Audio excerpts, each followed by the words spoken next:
మరి తల్లి మరియ మాతను చూస్తున్నాము.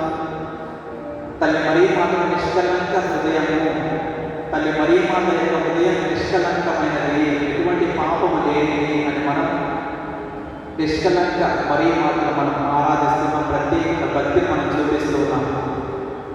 లూకా శుభవార్త 1వ అధ్యాయం 46వ వచనంలో, నా హృదయము ప్రభువును స్తుతించుచున్నది, ఆమె హృదయం పవిత్రంగా ఉన్నది, ఆమె హృదయంలో ఎటువంటి కలంకం లేదు.